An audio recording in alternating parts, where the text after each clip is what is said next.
thank you for joining us today, Dr. Mullins. Could you, just to start, what is your personal intellectual journey with the question of God's emotions look like? Why does this discussion matter to you?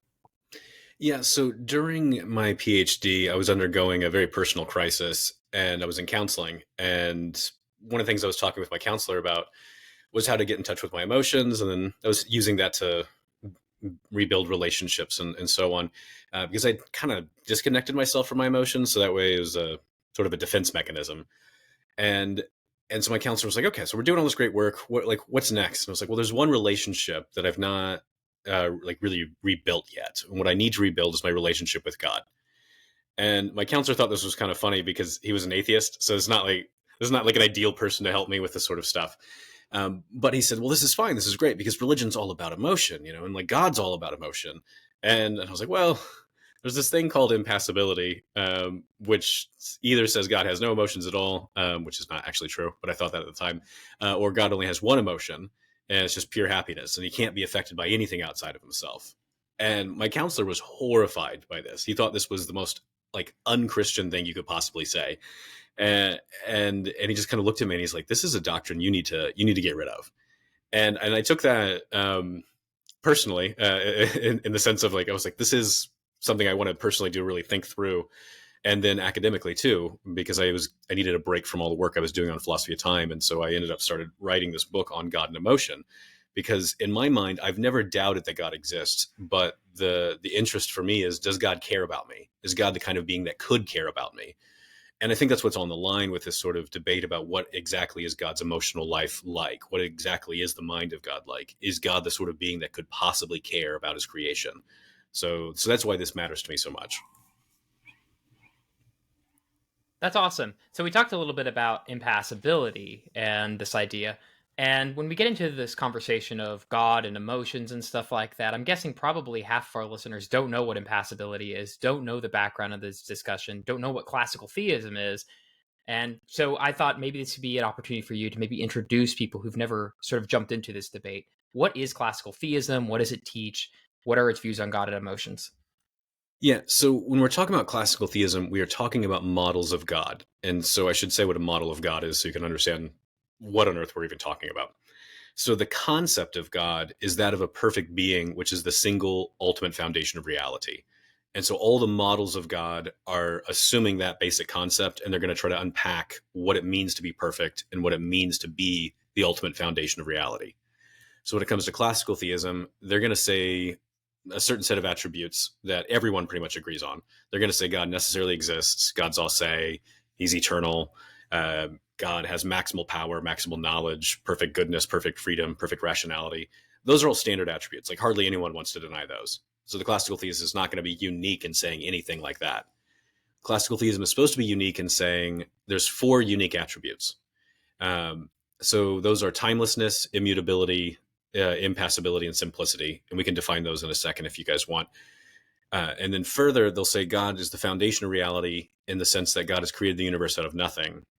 And then finally, God's created a particular kind of universe that has a settled timeline. So there are truths about what will happen in the future. And thus God knows exactly how the future is going to unfold because he's created a timeline that is settled, that has these truth values. So God has this exhaustive foreknowledge. So that's classical theism in a nutshell.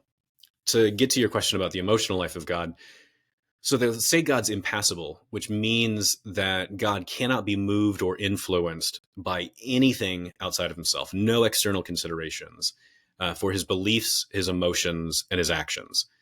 And so what you get then is whatever God's emotions are like, whatever God's beliefs are like, whatever God's actions are like, those can only be about himself and with regard to himself and grounded entirely in himself.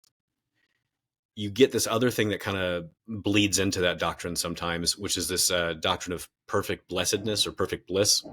And so the claim is that God is in a state of pure, undisturbed bliss or happiness that's entirely grounded in himself. So whatever emotions God has, they're going to be consistent with his perfect rationality, his perfect goodness, and then his perfect happiness. So you really have to have that happiness there to really understand the classical understanding of God's emotional life. So, to a lot of people who maybe don't know the theological and philosophical questions that are going on here, what you just said, that God can't be impacted or touched from the outside, just would seem just crazy to them. What are the uh, arguments for why this is the case? What do classical theists, what are they holding on to that makes them think this is the case and God couldn't be otherwise? What's convincing them of that? So there's a couple different kinds of things. One is church authority, because you could lose your job if you say otherwise.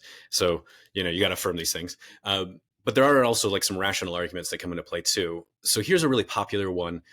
Like you and I, we want to be happy. Like all of us, we want to be happy, right? I mean, no one's denying that. How do you get perfect happiness? How do you really get the good life? Well, you need to be perfectly aligned with the greatest good. Well, God is the greatest good. So God's going to be perfectly happy. I mean, he's identical to goodness given classical theism. So he's going to be perfectly happy. And from there, you'll start to see some other kinds of claims.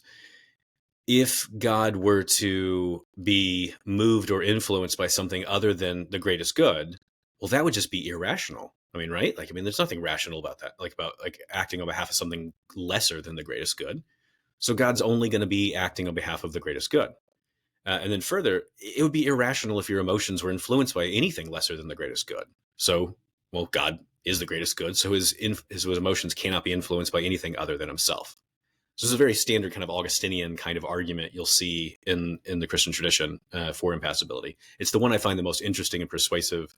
The others, I don't think are that great, but this one, like, I think, has got some teeth to it. So that's really interesting. So God can only be moved by himself because he is the greatest good. Now, in that sense, when we read in scripture, I'm going a little off script here. When we read in scripture, talks of like God being angry or God being in some sense moved by his creation, what would a classical theist say to those sorts of passages? So there's a couple moves you could make, and this is a weird one. So in the classical tradition themselves, they debate exactly which things count as passions or which things count as what are called affections. Whereas our English term for emotions, it covers like all this stuff. So the way I try to lay out the criteria is they're all assuming God has whichever emotions are perfectly rational, perfectly good, and perfectly happy. And then there's a debate about which emotions fall on which side of that. So wrath is a really important one because you've got a huge split here. So you've got some people saying like, yes, wrath has got to be a part of the story because right there in the Psalms it says God feels indignation towards sin every day, and then you've got others going, you can't be perfectly happy and have wrath. Like that makes no sense. Like, come on, man. William Shedd goes, no, God has a happy wrath. It's a happy wrath, which I love because it's just funny on its surface. But also, like, it's interesting because when he's trying to explain it, he's like, well, there's a kind of satisfaction you get when your anger really like fits that target so well. And I'm like, maybe, okay. And so when they look at these passages, some of them will say, right, it's the wrath of God here. But now remember, that's not the only thing you can say is it happy or not? Is it a happy emotion or not? Because it has to be, is God influenced by things outside of himself? And this is where things get really weird. Because if you say, well, why is God angry? And you want to go, well, he's angry at your sins. Well, that can't be right if God's impassible. In the contemporary classical theist James Dozel, he says, our sins, be they ever so many, have no impact on God. And so it's just impossible for you to impact God for his emotions, for his beliefs, for his actions. So why is God mad? Well, he can't be mad at me because I can't do anything that could influence God. So what you have to do with those passages then is you have to say, well, God's not actually feeling the emotion of anger. And you're like, okay, that kind of gets me a little bit, but is God acting to punish me? And a lot of them will say, yes, yes, yes. I'm like, well, why is God acting to punish me? Because it can't be because of something I did or something I am, because then I would be influencing him. And so then you have to start going, well, gosh, this is just really, really metaphorical in a way that maybe it's just like a complete mystery. So those are the kind of moves you'll see is they'll go, this is a metaphor about something. And the metaphor is he's not really feeling angry. He's just acting to punish you. And then you go, well, hang on. But he's still acting because I'm sinning. And you're like, well, okay, maybe it's just now it's really, really metaphorical. And you're like, a metaphor for what? And you're like, oh, mystery. These are the kind of moves you'll see in the dialectic of these sort of debates. I can imagine, thank you for that. I can imagine a classical theist listening might think, well, because God's divine foreknowledge, you're not suddenly at this point in history causing God to begin to feel something. No, God's eternally been feeling this wrath towards you. So you haven't changed divine eternity. This is something God's eternally doing. He's eternally his wrath. He eternally knew you were going to do this. And so you haven't altered him because this is what he's doing always and forever eternally. How Mhm. might you respond to something like that? Yeah, so this is just changing the subject because the issue is God influenced by external considerations? And the impassibilists, especially in the Calvinist tradition, you'll see this really clearly. They'll say, look, foreknowledge of what you will do is an external consideration. And you'll see this kind of objection against Molinism in the Catholic tradition and in Arminianism in the Protestant tradition, saying you've got some sort of external influence, external considerations coming into play to explain why God is feeling or acting the way that he does. You can't have that. And then when you start looking consistently at, like, say, like Augustine or Peter Lombard or so on in their doctrines of predestination, they're going to go, right, nothing about you can influence why God elected you to salvation or to damnation. Why? Because God's impassible. Those would be external considerations. So you can make this kind of move, but I think it's just missing the plot. So that kind of that protects God's timelessness, but not Mm-hmm. his dependency on something. Yeah, that makes Yeah. sense. Yeah. Well, then now we have to bring up the person of Christ. If Christ Mm-hmm. is, in a sense, the revelation of God above all, and Christ suffered on the cross, what do classical theists do in response to that? Mm-hmm. So this is a huge issue in the early church. It plays a major role in the development of Christian doctrine around the incarnation. And so here's eventually what becomes the Chalcedonian view. So you've got God the Son over here. He's a mind with free will. And he's also identical to divine nature, given simplicity. That's another story for another day. Then you've got, on the other hand, you've got this rational soul that's a mind with free will and a human organism, like a body with a human genome. And the Son has some sort of mysterious, that's the hypostatic union. It's supposed to be a mysterious relation. So I'm not being cheeky when I say mysterious. I'm just using their language at this point. I'll be cheeky later. They say it's mysteriously related to this soul and this human body. And so you ask, well, what's the thing that's doing the suffering? And the classical theist will say, the human nature is the thing doing the suffering. That rational soul, that mind with its own first person perspective, its own beliefs, its own emotions, its own free will, and that body, that's the thing doing the suffering. The divine nature cannot suffer in any way, shape, or form. And somehow, mysteriously, through the hypostatic union, you can say that the Son is suffering in virtue of being somehow appropriately related to that soul and that body, that thing that's doing the suffering. That's the sort of traditional way to go. And if it sounds like Nestorianism, because it might, which is fair enough, because Nestorius himself, when he saw the results of Chalcedon afterwards, he's like, that's what I've been saying all along. And then a lot of delegates in the East said, tell me how you're not Nestorian. And they were able to be persuaded that it was not Nestorian through very, very rational means, because it was like, well, look, we're going to let the barbarians destroy you if you don't agree that we're not Nestorian. And that's a very persuasive move in theology to, just say, like, I agree, I will not be destroyed by the barbarians. Please, thank you. So we've talked a lot about classical theism, but this obviously isn't the view you hold to. You hold to a view that you label neoclassical theism.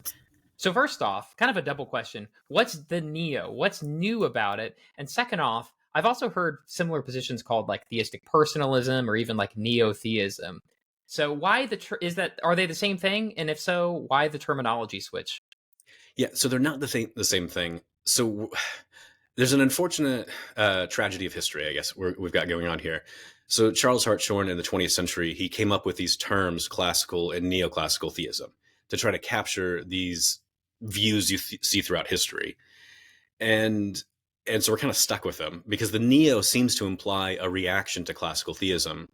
But when you look at the actual history of ideas in Western thought, it's not that new. So let me explain what it is, and then I can explain why theistic personalism is a completely useless term and why neotheism is just a pejorative. So the neoclassical model of God, what it's supposed to be saying is this. We want to say, God's got all those standard attributes like omnipotence, omniscience, necessary existence, aseity, and all that jazz. God's eternal and that he exists without beginning, without end. But we're going to reject one or more of those classical attributes. We're going to say maybe timelessness is false, or maybe immutability, or maybe simplicity, or maybe impassibility.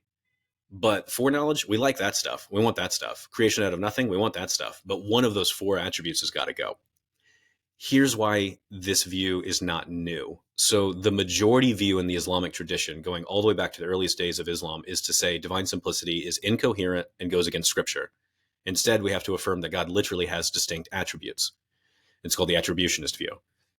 And so what you have is this neoclassical view, but it's there like, in the 800s. So it's not new at all. And so it's not a reaction to classical theism because you've got a lot of different kinds of things going on in that time period. It's just a reaction to one particular divine attribute going, that's false. That's crazy. And you can even find other people earlier too rejecting timelessness, rejecting immutability and so on. So it's not really a reaction to classical theism in the way that we frame it today when you actually sit down and look at the history. So now why not theistic personalism? Well, there's a lot of models of God on offer. So you've got classical, neoclassical, open theism, panentheism, and pantheism. The term theistic personalism is meant to capture anything that's not classical. And you're like, whoa, those are some wildly different views that fall into this category. What's the thing that they all have in common? And so Brian Davies, who comes up with this term, he says, well, here's the main distinction. Classical theism says God is not a person, which is going to be like shocking news to Boethius or Augustine or Peter Lombard, the actual classical theists, because they say God is identical to a person. So we're already off to a very bad historical start in terms of trying to capture what classical theism is. Whereas theistic personalism, according to Davies, that's the view that God is a person just like you and I. And I want to go, well, Boethius says that the word person is univocally used between God and creatures. So is Boethius the poster boy for classical theism? Is he a theistic personalist now? That doesn't make any sense. So this just doesn't help. Neotheism. Neotheism is the term that Norm Geisler used to really try to show that this is all some newfangled revisionary doctrine of God that only arose in the 20th century. And since I know the actual history of philosophical theology, I know that's just false. So that's why I don't want to use that term either. I don't know if that fully answers the question, but yeah. Well, let's get to it. Does the neoclassical theist think that God can change? Is God in time rather than timeless? What is he? Yeah. So on my view, I want to say a consistent neoclassical theist is going to have to get rid of all four of those classical attributes. You're going to have to get rid of timelessness, immutability, simplicity, and impassibility. But that's controversial because not everyone wants to get rid of all four. But my view is, you got to get rid of all four. So if you're going to say God is eternal, the word eternal used historically in the Western religions and in the Eastern religions just means to exist without beginning and without end. And that just follows from God's necessary existence. Because if you necessarily exist, you have to exist. You must exist. So that just entails existing without beginning and without end. If you want God to be timeless, you're going to have to say God exists without succession, without temporal location. So God does not exist right now. And then you have to say God does not stand in any temporal relations. So he's not simultaneous with, he's not earlier or later, nothing like that. And I want to go, that's crazy. I want to go on Sunday morning and I'm like, God does not exist right now. Starts shouting that at church on Sunday. See how that goes. People are going to look at you really weird. I want to say God is temporal, which means, God's eternal. He exists without beginning and without end. But God can undergo succession. God can undergo change. God does exist right now. God does stand in temporal relations. So on my view, you would have to say, yes, God does change, which would be an entailment from performing an action. God's not always creating the universe. Then he snaps his fingers and, then the universe comes into existence. This is a new thing that God did. God wasn't always incarnate. Then he became incarnate in the fullness of time. These are new moments in the life of God. They're new things that God does. So he changes in certain respects. So you've given us a little bit of tidbits about this, throwing out that maybe classical theism isn't quite as classical as it lets off. Can you speak a little bit more about some prior thinkers who deviated from the classical theist model? Mm-hmm. So, like I said earlier, in the Islamic tradition, it's very prominent. So we're talking like earliest of days. And the majority view in the Islamic tradition is what's called the Maturidi view on this point. And so al-Maturidi was this guy in the early Middle Ages, and then Al-Ghazali might be someone some people are more familiar with. They're all affirming that God has distinct attributes, and divine simplicity is false. And so they're all going to be in this neoclassical camp. And that's very early, because we're talking people who existed before Aquinas. And then speaking of people who existed before Aquinas, there's this guy named Peter of Ireland, who was one of Aquinas's teachers. And Peter of Ireland says God has passions, like he has emotions, he can suffer, and he can change. And Peter says this is what the incarnation, the doctrine of incarnation entails. This is what we as Christians have to say. So you see these kind of thinkers do this. The early Aquinas, in his first commentary on Peter Lombard's The Sentences, he says God has distinct attributes. And a bunch of his students, including a future pope, say, yeah, that sounds right. And then the Catholic authorities said, you're not allowed to say that. That's worthy of damnation. And then they see the light of reason, and they change their view to divine simplicity. And then fast forward to, say, like after the Reformation, a lot of people in the scientific revolution want to say God is temporal. So Isaac Newton being a great example of this. God's temporal. Simplicity, that's just unintelligible. Don't really know what that means, so we don't want to affirm that. So they'll say God's temporal, God's not simple. He's immutable in some respects, but not all respects. These are the kind of things they'll say. So if I can move on to an objection that you'll commonly hear against neoclassical theism, and that is it's too anthropomorphic. It's too much like you're building up a picture of a super duper human with distinct parts and that sort of stuff. Whereas philosophically, we know that a superior version of God would be one that is purely simple, because he is non-composite even in the attributes. What are your objections to the claim that the neoclassical theist model is too anthropomorphic? Yeah, so this guy who lived about 100 years ago, he's the president of DePauw University. His name was Francis McConnell. And he looks at the anthropomorphic objection and he says, anyone who lays this challenge to you, that your view of God is just too anthropomorphic, he says, there's nothing you can say to satisfy them, because the charge of anthropomorphism is a wax nose. You can twist it however you want. There's no real detail there. And when you start trying to actually get the details of what this argument's supposed to be, then everything starts to look silly really fast. So a common example would be to say, well, Ryan, like your neoclassical view, you've just made God into a creature. And I'm like, well, I said God created the universe. Like to be a creature is to be created by that thing that created the universe. My view doesn't say that like God's created by some stuff, so not a creature. Well, fine. Ryan, you made God into a human. And I'm like, well, what's a human? A human is a person, a substance of a rational nature. And as Boethius tells us, God is a substance of a rational nature. So a person is that. A human person is a person that's appropriately related to a human organism. Absent the incarnation, did I say that God is like appropriately related to a human genome? No, I did not. And let's go one step further in case people are really dense. Raise your hand if you know any human who is a necessarily existent, all-powerful, all-say triune being. Like, do you know any humans who fit that category, like that description? The answer is no, of course not, absent the incarnation. And then Jonathan's like, yeah, no, me, no, I'm totally, but that's the thing is, right, it's like when you start parsing out the details, you're like, how did, like, no, this is just not a human person. This just is not what it means to be human. No human is omnipotent. No human necessarily exists. No human is the creator of the universe.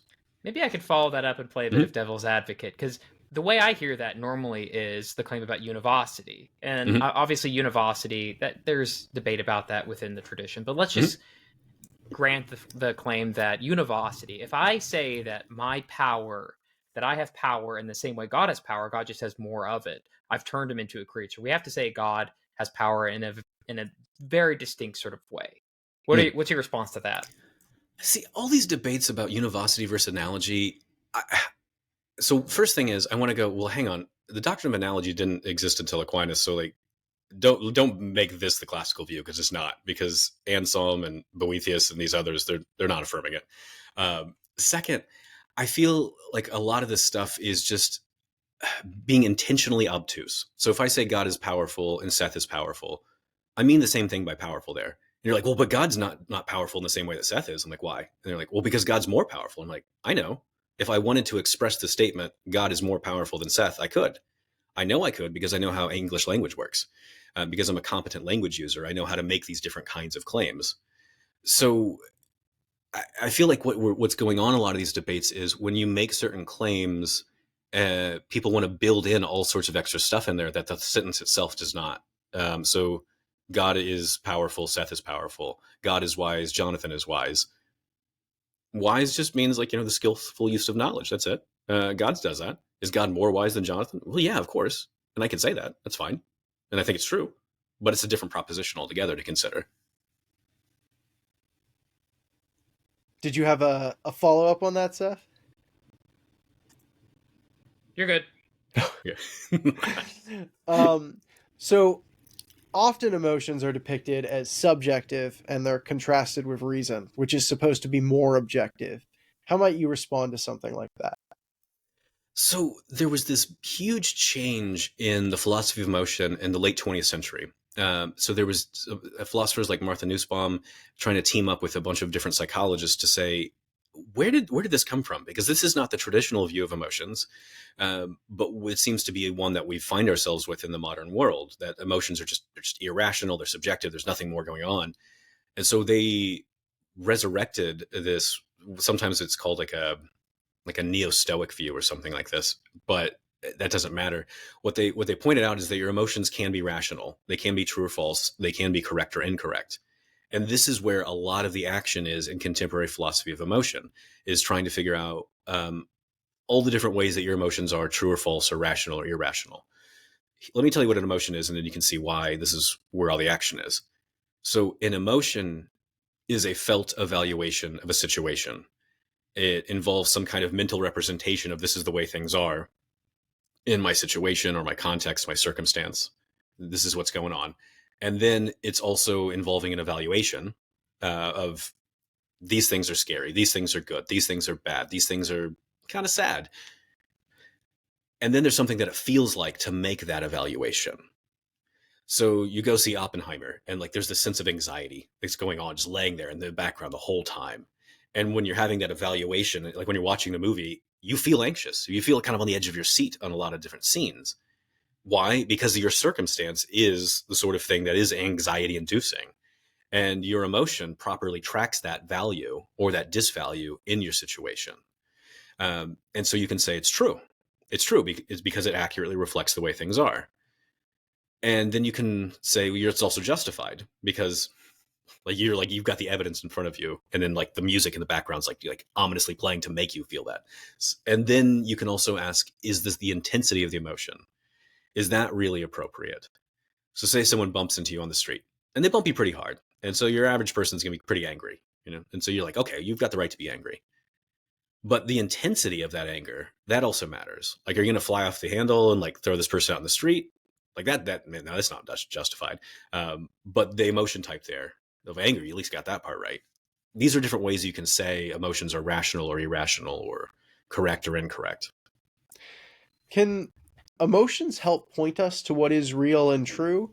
I think in your answer there before, emotions can sort of correspond to reason, but reason is the one in control saying that emotion was valid because it lines up with what reason tells us. So in that case, it's still reason that's telling us what is true. Is there any sense in which emotion can be disclosive, can reveal realities in its own right? Yeah, there's a couple different ways people will try to cut this. So Tasia Scrutton, in her book Thinking Through Feeling, it's her defense of passability, she's affirming this thing that's sometimes called the perception model of emotions, where emotions involve some kind of perception of value. And the claim from Tasia is that if you do not have the right cognitive equipment to have emotions, then you do not have the right cognitive equipment to perceive the values in the world. So like moral values would be just one kind of example of it. And same thing would be true of God. If God does not have the right cognitive equipment to have emotions, then God's not going to be able to perceive the moral facts in the world. So that's one way your emotions can kind of reveal, or at least perceive what's going on. Here's another thing, though, the more subjective element of it, which is interesting. So your emotions are grounded in your cares and concerns. You care about something when you think it's worth paying attention to, and when you think it's worth acting on behalf of. So when you guys asked me to come on the show, I care about your show, and I care about both of you guys, and I thought that what you said was worth acting on behalf of. So I said, sure, why not? Let's go for it. So that's some sort of care and concern that I have. And when you're looking at people's emotions, their cares and concerns start coming out. So you see a mother like angry at the child because the child's doing something wrong. You're like, oh, well, why do you care so much? Well, it's because I value this child and this child doing the right thing. I value this child having a good upbringing. You see an individual's subjective values, the things they really care about. You start to see that all come out when you see the kinds of emotions that they have. So one way that I've always framed this, and I'd love to get your feedback on, is we often don't need to feel justification for when we call something true. Why is Snow white? Well, because it's white. Yeah. We don't need to go into a theory of truth in order to do it. It just seems like this is what truth is. In the same way, I think we have that same sort of immediate jump to truth whenever, I had a newborn 3 weeks ago, and in that moment, I sensed something beautiful, good. I couldn't actually put it into words. And there was something very true about my response to my newborn. Whereas if I was very indifferent to it, there would have been something wrong or false about my response to that. And in that sense, I don't feel a need to justify that. It just seems very completely obvious that my response of love and care and wonder at this moment was very true in that sense. And to me, that's the same sort of immediate reaction towards truth that we can have with emotions that we do with, say, facts about like the color of snow. Mm-hmm. Yeah, I think that's right. So this is where you see a lot of discussion about the way that emotions and moral realism and moral facts connect, because there's certain things that just when you just see it in the world, you just are perceiving its value. You just are seeing like that thing is obviously good and it's obviously worthy of my protection. Like I need to take care of this child, and you feel it in this really deep sort of way, and that feeling is just revealing like, yeah, you are appreciating the value of this object. Do I need further justification? Probably not. Sometimes you might, in some cases, but in a lot of cases, probably not. Yeah.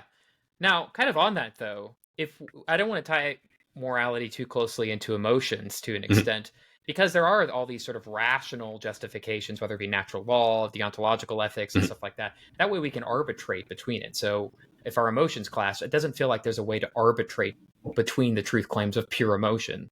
So in what sense do you see these relating to one another when it comes to moral claims? In what sense can we just go with emotion over reason? Yeah. So Michael Brady, he's pointed out like the way your emotions and in your reason, like they're always like going hand in hand. And a lot of psychologists they'll point this out as well. So so say you hear something like a scary noise at night, and you're like you're freaking out, and you're like, okay, there's no such thing as ghosts. There's no such thing as ghosts. I know there's no such thing as ghosts. And then you're like, but I need to investigate anyway. And you feel compelled to go investigate. And then you go and check and you're like, right, okay, it's just the radiator's making weird noise or something. Or if I'm in Philadelphia, I'm like, okay, there was a gunshot. I know it's not a ghost. It's just a gang member. Just go to sleep. Go to sleep. The cops will not take care of it. That's it, because it's Philadelphia. The emotions are doing several things there. First off, the emotion is like really like drawing my attention to this thing. And then I've got this sort of feeling of doubt in the scary ghost case. Well, that's an emotion as well. And then the emotion of, I just need to know what's going on here. The emotion of that is what's keeping you focused on engaging in some kind of rational deliberation. So it's emotional through and through. So your emotions, what they're doing is they're drawing your attention to something, and then your emotion is sustaining your attention on that thing until you're able to reason through what's going on here or look for evidence or something of the sort. Because again, emotions are grounded on your cares and concerns. So if you don't care about it, you're not going to pay attention to it, and you're not going to act on behalf of it. So the emotions sustain you through that whole rational process. Well, I gotta say, you should listen to our Halloween episode because there might be such things as ghosts. There you go. We had an episode on ghosts recently, not even gonna lie. So, a quick follow-up to that as well. Jonathan Haidt's been huge in this when it comes to emotions, moral foundations, and how emotions can guide our moral reasoning. But he also points out that these are distinct in certain people. So he points out that there's different moral foundations for conservative-leaning people versus liberal-leaning people. And I'm just curious, what would be your response to that? If our emotions are, in some sense, they go along with our reason and perhaps even guide our reason, as he points out, in what sense then can we trust them if they're built on different foundations? So, because the main foundation, as I see it, is that they're built on your cares and concerns. And it's definitely the case that your cares and concerns can be wildly off base. So when you mentioned earlier, when you've got a newborn, and if you're indifferent about it, like a lot of people are going to go, "What's wrong with you?" Something is clearly wrong with you. Your cares and concerns are just not right. And what you have to do with in that case is you try to have to reason with people to get their emotions in line with what seems to be the way the world is. But again, your emotions are going to be what we're going to guide you through that process. Do you actually care about being in line with the way the world is?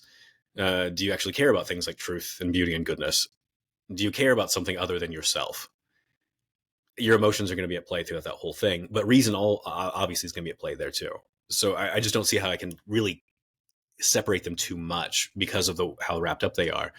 But you're right. I mean, the values, the things that you value, that you personally value, the things that you care about, that's where you see the people laying the foundations for all sorts of different worldviews that they develop.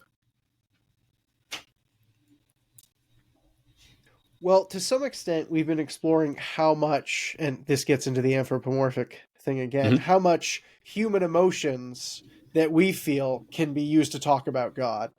But is the reverse direction also a factor, where one's view of God has historically impacted our view of ourselves, what it means to be human, what parts of the emotional spectrum are considered valid for humans?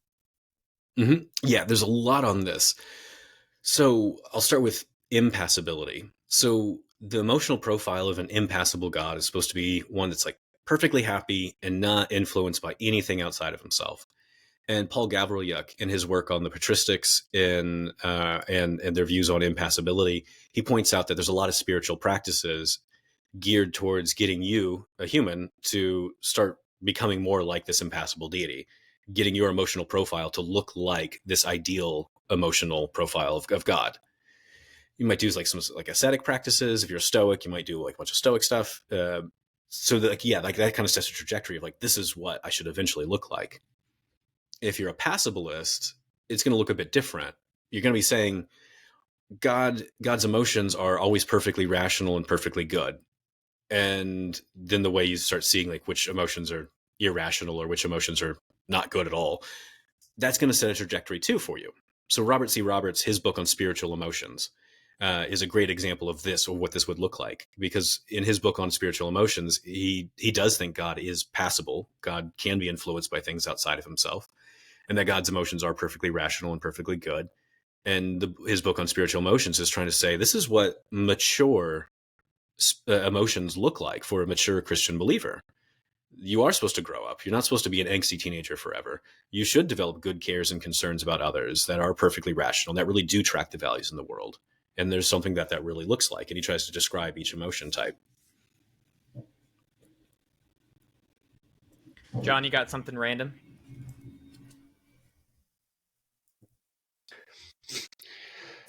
I'm not sure if you spelled this out a bit before, but I know from your book, everybody buy it, that you don't believe We can't hear you, Seth. You impassible, voiceless. Oh, what was the book? People can't hear. Oh, you're right. It's God in Emotion. It's a Cambridge Element by Dr. Mullins. I'm sorry, I'm not thinking of all the mediums simultaneously. You should. You should be omniscient, like God. So, you in your book, I mean, as I was starting to read it, I was realizing you don't think classical theists don't believe God is emotional, but that there are only certain emotions that God can have in sort of a timeless way, and there's other ones that he can't have in that way. Could you maybe elaborate on that a bit more? Yeah, because this is really important, because when you're looking at 20th century theology, a lot of the people who affirm passibility, because that becomes the overwhelming majority view. Like hardly anyone in the 20th century is affirming impassibility. Becomes the minority view. But the way a lot of passibilists talk about impassibility is they'll say God's this emotionless monster. And that's just a caricature, because the classical tradition really is not denying that God has emotions. The debate is exactly which emotions God can or cannot have. And so when you're digging through the classical tradition, here's the sort of things they'll say. Certain emotions are irrational. Well, you don't want to have those for God because God's perfectly rational. Certain emotions they're just wrong. Like lust. Do you want a lusty deity? I mean, that just sounds kind of gross, right? Except for this one time when I was presenting some of this material, in Scotland, there was a pagan in the room, and she's like, "That's exactly what I want. I want like a maximally lusty deity." And I was like, Well, some of okay. Julian of Norwich's stuff is pretty erotic, right. But yeah, you see this in the mystical tradition. You see a lot of this erotic stuff popping up, and I'm like, that seems like a plot twist on the story, doesn't it? But you'll see this kind of move of there's certain things that they seem that they're rational. Those emotions are okay. They're perfectly good, and they're perfect. And perfect happiness is supposed to be the great example of this. And there's a lot of terms they'll use: perfect happiness, perfect bliss, perfect serendipity, like felicity. Like they just on and on they'll go, because they want to say God really does have this. And the way they'll describe it is in terms of feelings. They'll say it really is a feeling of delight in his own glory. So the classical view of God really is God has some emotions, but they can't be things that involve not being happy or being irrational or being moved by something outside of yourself.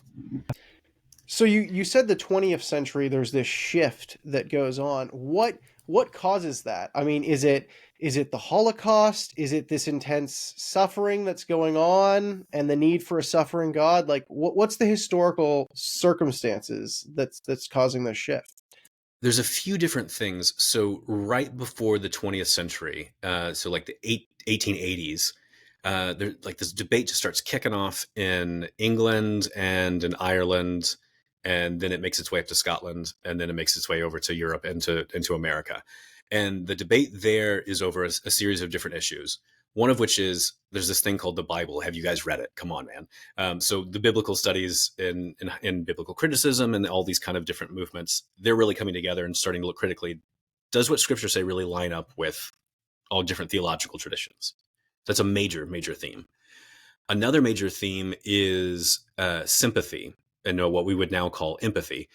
That becomes a very important moral category in early modern philosophy. And then you start to see the influence of that in these debates about the nature of God later on.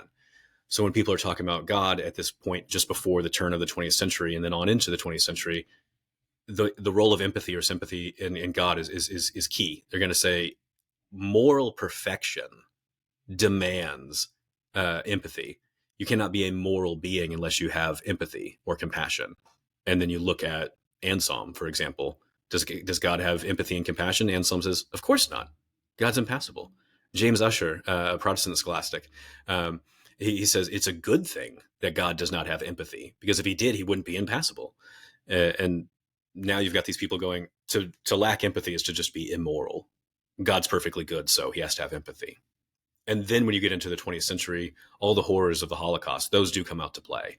And so you do start seeing things of like, if God's not moved by what's going on, that's gross. That's disgusting. A virtuous person, according to Thomas Aquinas, is someone who is moved by seeing something upset. Because if you're not moved by seeing something upsetting, something vile, something gross, you're either ignorant of the moral facts of the situation. Well, that doesn't apply to God. Or you don't have a perfectly virtuous character, and that doesn't apply to God. So God's going to have to be, the rational thing to do is to be upset. And the justified good thing to do is to enter into solidarity with humanity and suffer with humanity. These are the kind of arguments you see get up and running a lot in this time period. So thank you so much for your time. As a sort of final thought, where can we find more about this topic or about you and your work personally? Mm-hmm. So my book, God and Emotion, is the best place to start. Sometime this summer, my book, Eternal in Love, a little book about a big God. I'm going to try to explore these things a little bit more there. And if you go to my website, rtmullins.com, you'll see a lot of papers that I've written that couldn't get into either of those books, where I try to develop a lot of these themes in more detail.